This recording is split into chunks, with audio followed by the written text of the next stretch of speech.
मौनी अमावस्या का बहुत धार्मिक महत्व है। आदि शुद्धि, पितृ तर्पण, आध्यात्मिक उन्नति है। मान्यता है कि इस दिन मौन व्रत और गंगा स्नान से पापों का नाश होता है और मोक्ष मिलता है और पितरों का आशीर्वाद प्राप्त होता है, जिससे जीवन में सुख और शांति आती है।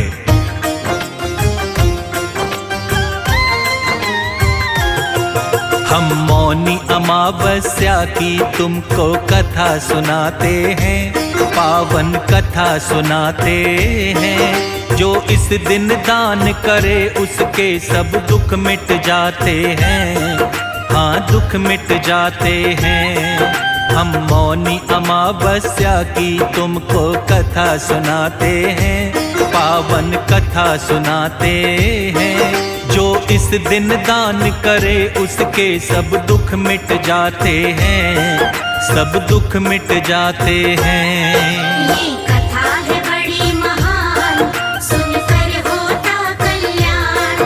ये कथा है बड़ी महान, सुनकर होता कल्याण।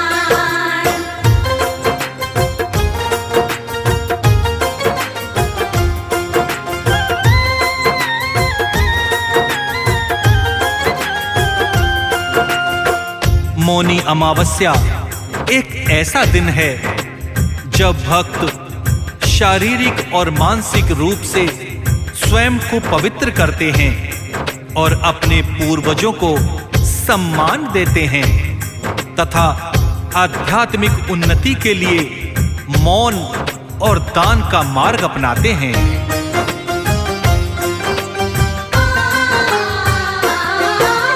माघ मास के कृष्ण पक्ष में अमावस्या है आती, वही अमावस्या भक्तों मौनी अमावस्या कहलाती। मौनी अमावस्या के दिन मौन जो साधक रहता, मन शांत रहता है, इंद्रिय वश में वो है रखता। गंगा नदी में शुद्ध भाव से करता जो स्नान, पापों से उसे मुक्ति मिलती, हो जाता कल्याण। इस दिन पितरों को याद करके जो करता पिंडदान, उसके पितृ दोषों का भी हो जाता है समाधान। इस दिन पितरों के हम आशीर्वाद को पाते हैं, आशीर्वाद को पाते हैं। हम मौनी अमावस्या की तुमको कथा सुनाते हैं, हम कथा सुनाते हैं। ये कथा है बड़ी महान, सुनकर होता कल्याण। ये कथा है बड़ी महान, सुनकर होता कल्याण।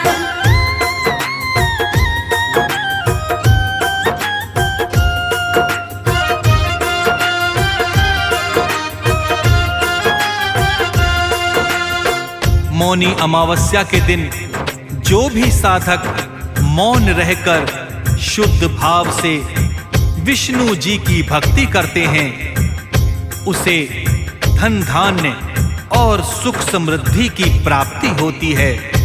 इस दिन दान करने से कुंडली के दोषों से भी मुक्ति मिल जाती है और इस दिन मौन व्रत करने से वाक सिद्धि प्राप्त होती है।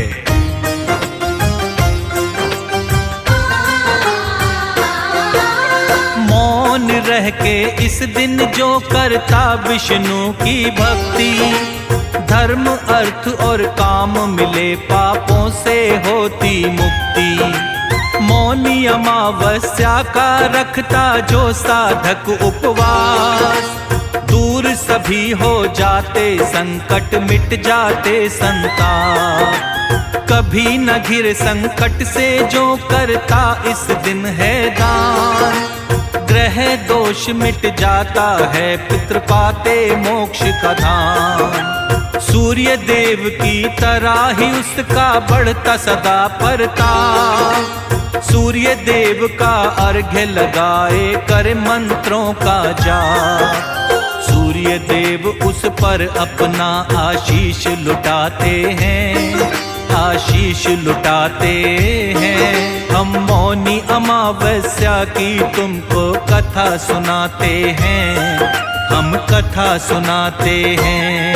ये कथा है बड़ी महान, सुनकर होता कल्याण।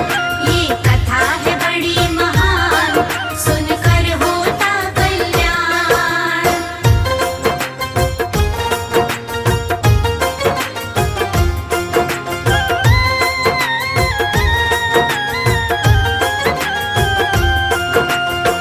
जो प्राणी मौनी अमावस्या का विधि विधान से व्रत करता है, व्रत की कथा सुनता है और यथाशक्ति दान करता है, उसको व्रत का उत्तम फल अवश्य मिलता है। मौनी अमावस्या व्रत कथा का अलग महत्व है और वो यह है कि पुण्य पाप के फल, पति पत्नी के सौभाग्य और अकाल मृत्यु का निवारण होता है। यह व्रत कथा हमें यह सिखाती है कि मौन व्रत, दान, पीपल पूजा, विष्णु जी की आराधना से प्राणी अपने कष्टों से मुक्ति पा जाता है। मौनी अमावस्या की पावन कथा क्या है? आओ इसका सभी मिलकर श्रवण करते हैं।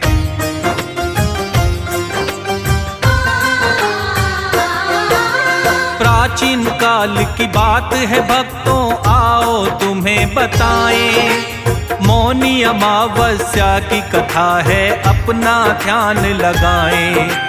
कांचीपुरी नामक नगरी में एक ब्राह्मण रहता था। सत्यवक्ता अति ज्ञानवान विद्वान वो ब्राह्मण था। देव स्वामी था इसका नाम, धनवती पत्नी का नाम।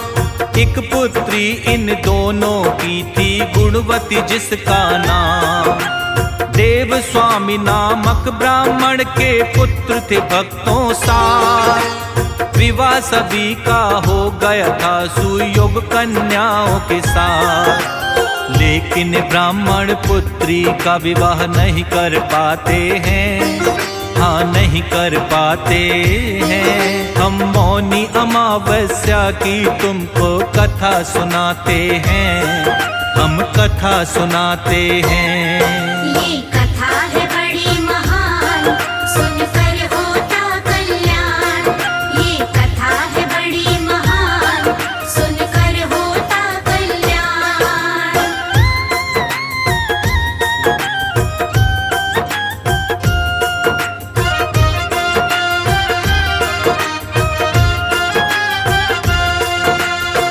देव स्वामी ब्राह्मण के 7 पुत्र और 1 पुत्री थी। 7 पुत्रों का तो विवाह हो गया था, लेकिन गुणवती नामक पुत्री का विवाह नहीं हो पा रहा था। अपनी पुत्री के विवाह के लिए योग्य वर की तलाश हेतु अपने बड़े बेटे को परदेश भी भेजा, किंतु सफलता नहीं मिल पाई।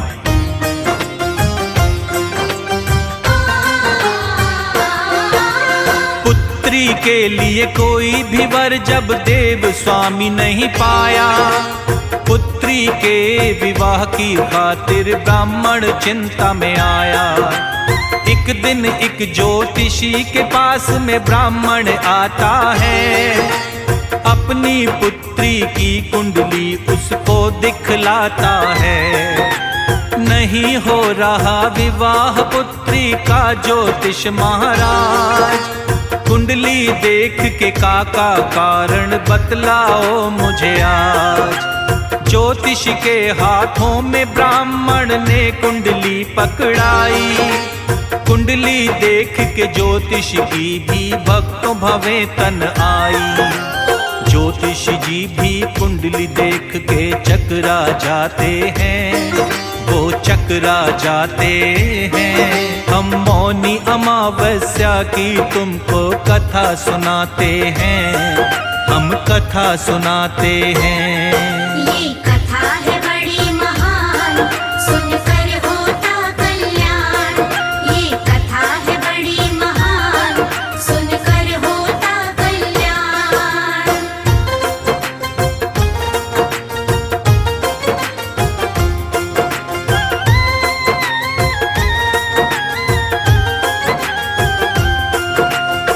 जब देव स्वामी ब्राह्मण को अपनी पुत्री गुणवती के लिए कोई सुयोग्य वर नहीं मिल पाया तो उसके मन में ये विचार आया कि क्यों ना पुत्री की कुंडली किसी ज्योतिषी को दिखलाई जाए। ये सोचकर ब्राह्मण गुणवती की कुंडली लेकर एक ज्योतिषी के पास जाता है और उससे कुंडली देखने के लिए कहता है।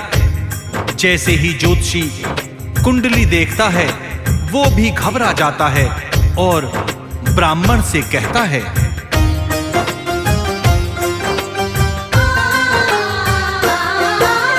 कुंडली देख के ज्योतिष ने जब ब्राह्मण को बतलाया, ज्योतिष की बातों को सुनकर ब्राह्मण भी चकराया।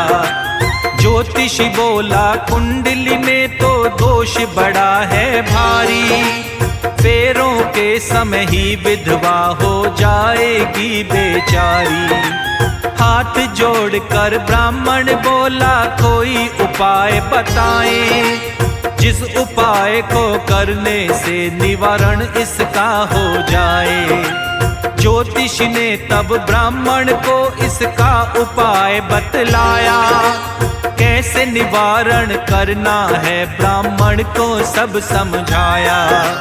क्या समझाते हैं फिर ज्योतिष तुम्हें बताते हैं, हाँ तुम्हें बताते हैं। हम मौनी अमावस्या की तुमको कथा सुनाते हैं, हम कथा सुनाते हैं। ये कथा है बड़ी महान, सुनकर होता कल्याण। ये कथा है बड़ी महान, सुनकर होता कल्याण।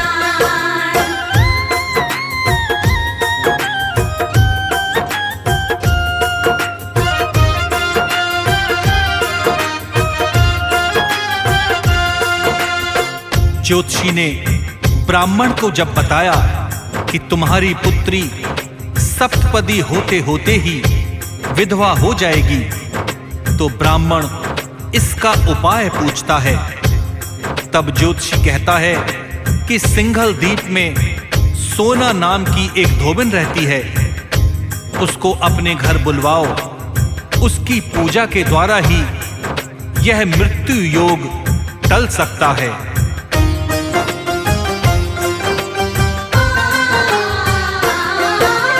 ज्योतिष की बातें सुनकर ब्राह्मण ने किया ये काम, गुणवती के संग छोटे बेटे को भेजा सिंघल द्वीप धाम। दोनों भाई बहन अब सिंघल द्वीप को चलते हैं, चलते चलते दोनों ही सागर तट तक पहुँचते हैं। दोनों सोचने लगते हैं कैसे हो सागर पार, सोचा बहुत लेकिन मन में ना आया कोई विचार। भूख प्यास से व्याकुल दोनों ही थक जाते हैं, एक वृक्ष के नीचे वो विश्राम करने लगते हैं।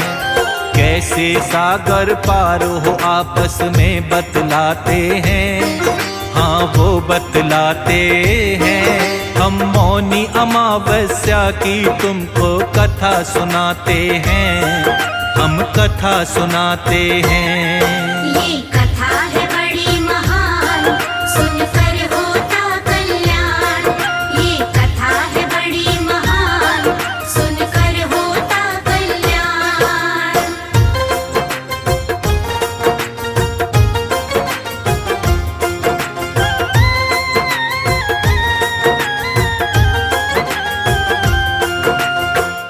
जिस वृक्ष के नीचे दोनों भाई बहन आराम कर रहे थे, उसी वृक्ष के ऊपर गिद्ध के बच्चे रहते थे। वो दिन भर दोनों भाई बहन को परेशान होते देख रहे थे। शाम को जब बच्चों की माँ उनके लिए आहार लेकर आती है और उन्हें खिलाने लगती है, तो बच्चे कुछ नहीं खाते और अपनी माँ से कहते हैं कि ये दोनों भाई बहन भी भूखे हैं, पहले इन्हें खिलाओ और उनकी समस्या का हल करो, तभी हम भी खाएंगे।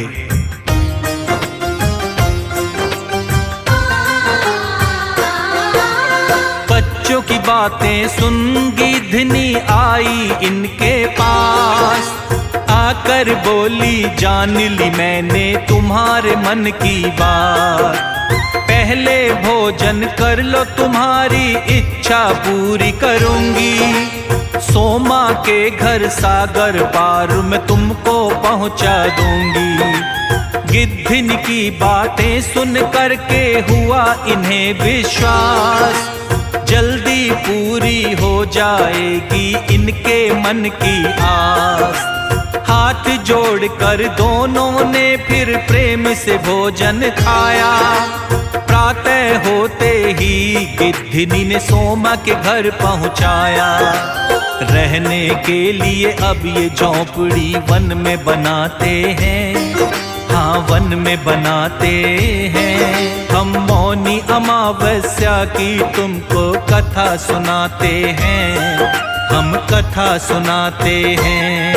ये कथा है बड़ी महान, सुनकर होता कल्याण। ये कथा है बड़ी महान, सुनकर होता कल्याण।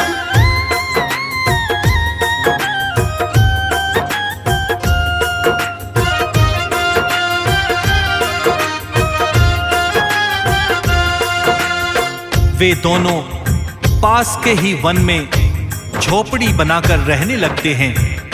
उन्होंने अपनी सेवा भाव से सोमा को प्रसन्न करने का निश्चय किया।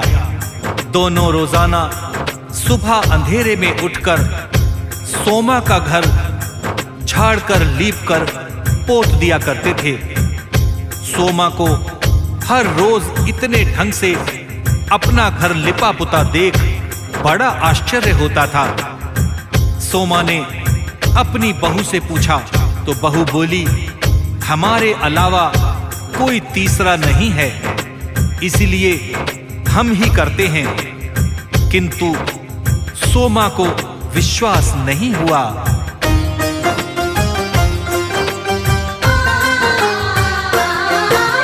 सोमा को अपनी बहू की बातों पे हुआ नहीं विश्वास। लेकिन इसका एक दिन भक्तों खुल जाता है राज। सोमा को दुख होता है कि सारे घर की सफाई एक ब्राह्मण की कन्या करती है और उसका भाई। सोमा ने उन दोनों से फिर इसका पूछा कारण। भाई बहन ने अपने मन की बतलाई उसे उलझन। आज से ही ये काम करो बंद, सोमा उनसे बोली। जो चाहोगे मुझसे तुम दोनों की सेवा करूंगी। अपनी सेवा भाव से वो सोमा को मनाते हैं, सोमा को मनाते हैं। हम मौनी अमावस्या की तुमको कथा सुनाते हैं, हम कथा सुनाते हैं। ये कथा है बड़ी महान, सुनकर होता कल्याण। ये कथा है बड़ी महान, सुनकर होता कल्याण।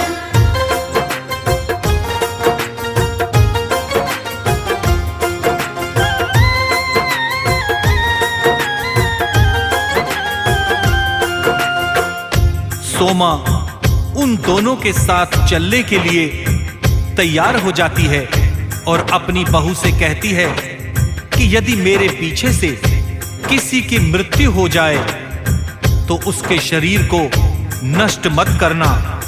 बहू को समझाकर सोमा दोनों के साथ कांचीपुरी आ जाती है और दूसरे ही दिन गुणवती का विवाह हो जाता है।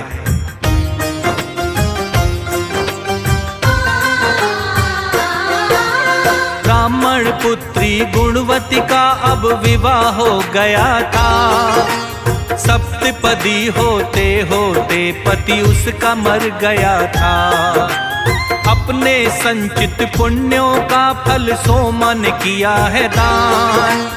गुणवती के पति के अंदर अब फिर से आ गई जान। सोमा ने दोनों को अपना दिया था आशीर्वाद। सिंघल द्वीप के लिए रवाना हो गई उसके बाद।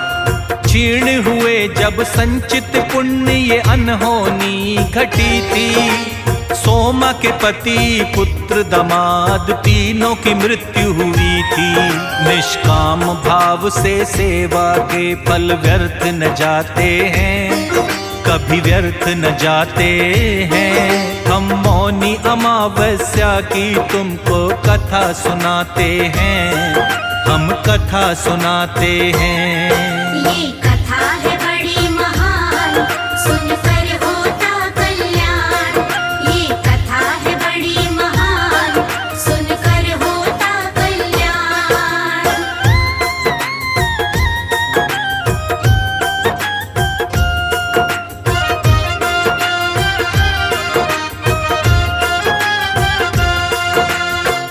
अपने संचित पुण्यों का फल सोमा गुणवती के पति के लिए दान दे देती है। इसीलिए अब उसके पुण्य समाप्त हो गए थे, जिसके परिणाम स्वरूप सोमा के पति, पुत्र और दामाद तीनों की मृत्यु हो जाती है।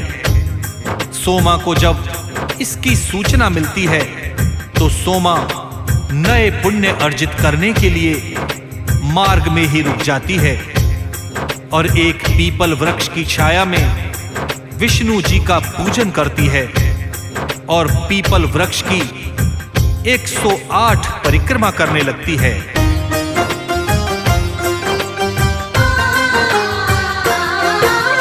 श्रद्धा भाव से विष्णु जी की करती है पूजा सोमा। पीपल वृक्ष की 108 लगाई फिर परिक्रमा। ऐसा करके सोमा ने फिर पुण्य कर लिए अर्जित। इतना करते ही पति पुत्र दामाद हो गए जीवित। विष्णु जी ने सोमा पर अपनी कृपा बरसाई। सुख वैभव दौलत शोहरत सोमा के घर में आई। निष्काम भाव से सेवा कर सोमा ने ये फल पाया। विष्णु जी की भक्ति करके अपना भाग्य जगाया। शर्मा के सब कष्टों को विष्णु जी मिटाते हैं, विष्णु जी मिटाते हैं। हम मौनी अमावस्या की तुमको कथा सुनाते हैं, हम कथा सुनाते हैं।